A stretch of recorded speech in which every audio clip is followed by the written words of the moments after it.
I'm Sandy and I do crafts. If you're not new, welcome back and thanks for hanging out with me again.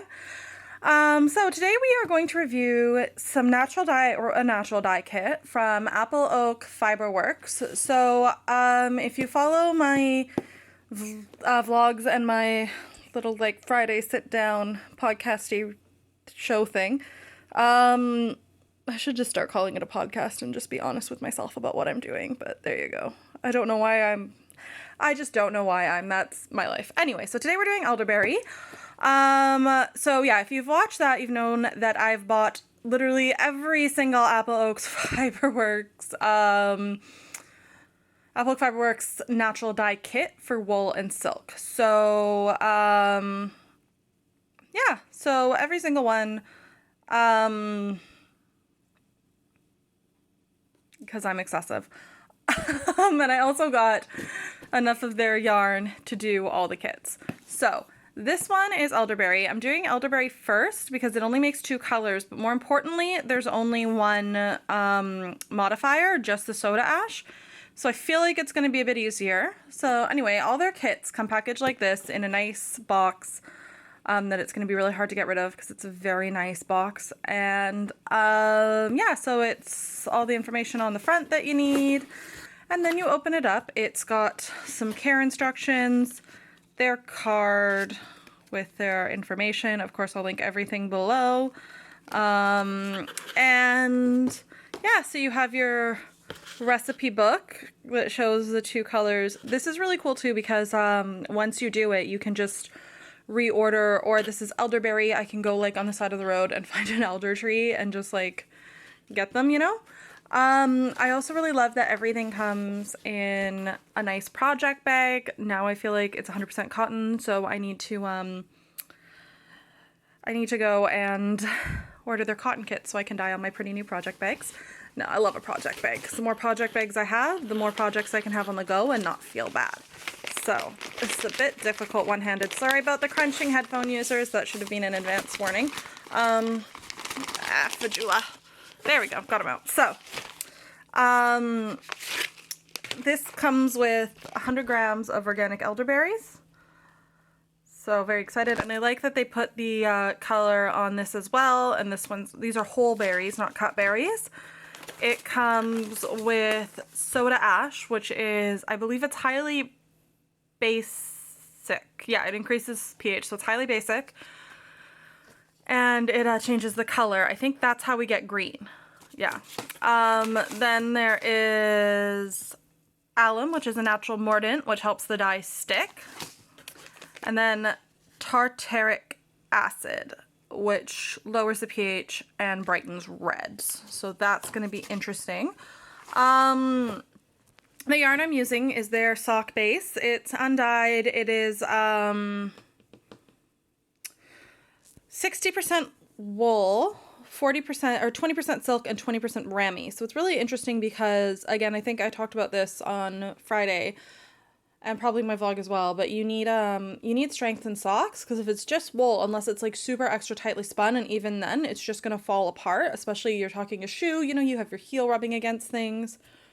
So yeah, I'm excited about this yarn because it's completely plastic free, and like everything is plastic free, which is so nice for a company because that's really uncommon. Even like their packing tape was plastic free, and then they put plastic packing tape on top of it, which I thought was funny, but you know. So yeah, so I have 2 skeins here. It's interesting. I think I bought 3 per pack, I want to say. I'm gonna double check. It says on the front of the box, it would help if I understood how things worked, just for life in general. There we go. So it says on the top of the box that it's to dye 100 to 300 grams of wool, but in the instructions it says for 2 skeins or 200 grams to be mordanted and dyed.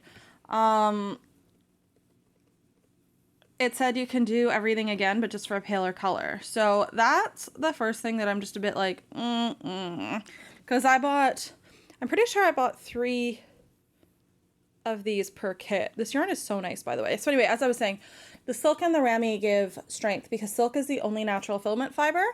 So Obviously it's not vegan because silk is not a vegan product, and I don't even think it's vegetarian because you have to kill the silkworms in order to get the cocoon. But anyway, it is natural and it will biodegrade, which I really like because yeah, if it biodegrades, it's good for everything. So yeah, so it says that you can do it, but it's just paler color. I'm not sure. I'm gonna check how much of this I have. And I'm either going to do an extra one of these, or I'm going to do, I still have some like yarn mop skeins sitting in my thing. So green and soft pink, if you have the ingredients for both, you should choose to dye a skein half-half. I don't want to do a skein half-half. I want to do, or maybe I will with my leftover skein, who knows. But I think I want to do one of each because I'm not big on like the variegated yarns. So I have to mordant first. Hot and cold. I might do hot mordanting because I just don't know if I have space to have something for 24 hours around. I'm so confused. Okay, I'm gonna read the instructions and I'll be back with you because I know a few of them I read because I have had kind of like a little go round with these because yeah, I've had a bit of a go round because you need, well, this is absolutely awful content. I'm so sorry. I had a bit of a read through and like kind of opened everything up because first off, I wanted to be prepared to make sure I had all the materials. I mean, that's the official reason. The real reason was because I was really curious and I wanted to see everything. But also, you know, I wanted to determine what I thought would be easiest. So yeah, elderberry, I'm going to read the instructions and then we'll get started and see what actually goes on in this crazy, crazy hobby. Okay, so I was reading the instructions, like a person should, and I've noticed that they give 30 grams of alum, and even though it says you can only dye 200 grams of yarn, which this is, or 2 skeins, which this is, they give you 30 grams, and they say you need 10% of fiber per, 10% of the dry weight of fiber. So that would be, in this case, 100 gram skeins, that'd be 10 grams, so 3 would be 30 grams, and that's how much alum you need. So I'm gonna go see how many of these I ordered. I have 9 dye kits, and I think I ordered enough of 3 per, so we shall see. Okay, this is one of the many spots I keep yarn. So we got 2, 4, 6, 8, 10, 12, 14, 16, 18, 22, 4, 5, 27. So looks like we're doing 3 of these fancy yarns. I'm very excited for this. Yeah, no. Okay. I don't even know how to end this bit. Anyway, yeah, I'm gonna pop this back under the table though, because at this point it is supporting the coffee table.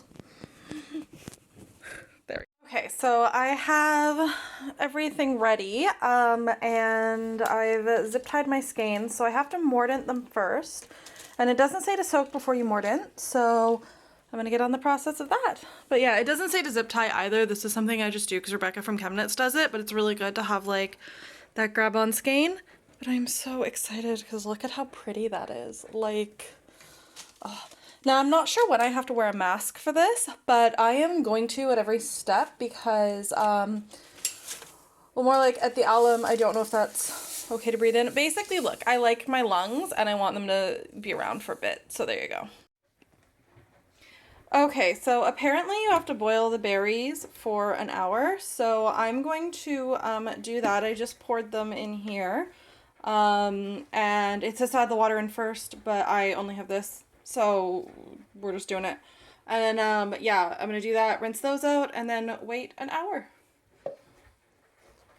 Okay, so now I'm just waiting for my berries to come to a boil. I have my thermometer in here because it says after I need to keep it hot at 80 degrees for an hour, but I need to get it to 100 now. Yeah, for those of you who don't know, I just think it should be reiterated that everything I am using here is reserved for dye only. This pot, this candy thermometer, is new to the dye fold, but I bought it ages ago and have not used it. So I brought it with us when we moved houses and I have not used it. So safe to say I probably will not use it. If I ever do get into candy making and I do need it, I can just get another one. It was fairly cheap. But yeah, dye stuff is for dyeing only, even though it is natural. And elderberries are, I believe they're edible. I mean, I know elderflower is, but anyway, I believe they're edible, but dye stuff for dye only. Very important, very, very important note. And I'm sure, I know some people, like, even I've read blog posts and stuff, I don't like know them personally, but I've read blog posts that say they just use the same thing, even when using acid dyes, and they don't see the issue. But no, I see issue. It's better safe than sorry. And also it means that, like, you know, I thought this stuff was really, really clean, but some of my yarn came out blue. So who even knows? Dye stuff is really hard to clean. So at least if it's only for dye, you're not like getting it in your body. So yeah, health first. Reserved dye pod only. You're probably gonna hear me say that every single time I do a dyeing video, and I will not apologize for it because it's important. What I will apologize for is my washing machine in the background. That is going absolutely bananas. So yeah, this is gonna boil for an hour. Yeah, boiling obviously happens at 100 degrees, so I don't really need a thermometer for this, but you know, there you go.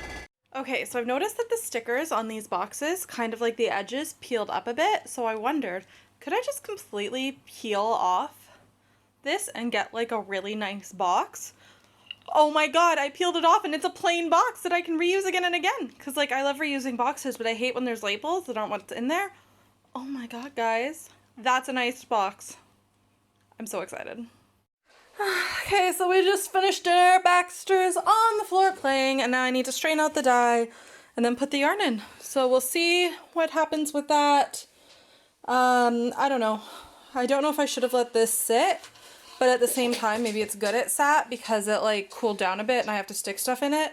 I need to move this because I am dyeing now. But yeah, so that's what we're going for. Okay, so it said to remove all the berries, and I can't really get it to not glare up on camera. Maybe if I turn this light off because I don't like that light. There we go. Yeah, so there's still a few floating around in there that I can't really, I mean, you're supposed to use a sieve, but I don't have a sieve, so I just kind of popped cheesecloth over this and did my best.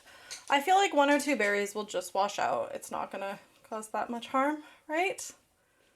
We'll pretend like it won't. And then, yeah, there's 3 that I can see. It'll be fine. It's all natural anyway, right? Right. I have this at 80 degrees. You know what? There's still a few berries in there, but I've just decided, you can see them dancing there. I've just decided that's fine. That's what you get here. Lack of perfection to start. So I'm popping these in. Ooh, they've already taken up some dye. I don't want these dip dyed, so I shouldn't get too enthusiastic with that, but look how pretty they are. Oh wow, I can't believe berries did that. So now I just have to keep it at around 80 degrees. And we wait 1 hour. Seems easy enough. Okay, so it's been an hour. So, well, there's a berry on there, but that's fine. Wow, that's a really, really pretty color. Now, I know with dye baths, like natural dye baths, they don't exhaust the way that acid ones do. So, I think that it's okay that there's some color left in there. Look at that. That is really, really pretty. Okay, now I'm gonna play with the pH. I'm gonna put this one in with the dye bake, she says, and I'm gonna play with the pH with the soda ash. So I have my catering pan ready, and I'm just gonna prep that, and then we'll pop it in. Okay, so I have my soda ash in here, and it's pretty much dissolved. So I'm gonna alter the temperature here back down to 1, and then hopefully we will see some pH magic. I got my yarn.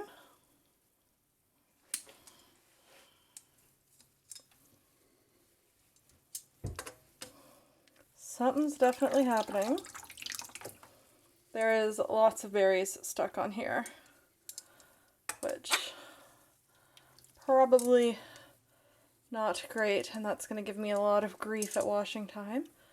So they say to keep it in here for until you achieve the desired color. I think I might need a bit more water in here, but definitely change the color. There's no disputing that. I just don't know if it's more green or gray. I might add a bit more water in here. We'll see what happens. Okay, so it's been an hour, and I think in the spirit of me liking to follow directions exactly, I mean, neither dye bath is exhausted at all, but I only mordanted the 3 because I'm trying it exactly as in the kit. And yeah, so I'm going to take this guy out. It's not green, it's gray, and then I'm going to put half of this into here to make a variegated skein. Okay, so I took out the green one that turned out a lot more green than I thought. But it does say to leave it until desired color is achieved. So I suppose if I just kept it dipped like this, then it would stay. So this is the second dip skein that I don't think is really that much paler than the first one, to be honest.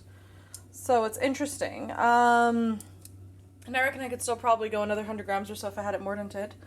But yeah, so I'm gonna leave this for another hour and see, or do I want to keep it? No, I want to keep it green. So yeah, so I'm gonna leave this for another hour and yeah, see if I can get a nice little spoolie thing and some kind of variegated sock action and see what happens. Interesting. Okay, so I've just woke up and I've done literally nothing else, but this is the results of the dye. This is a bit greener than it's showing up on camera. It's still showing up quite gray, but just the difference in these two when they were both in the bath for an hour, it's insane. I feel like this is showing up really dumpy, but it's actually a beautiful light green, like a light olive. So let's see how they look.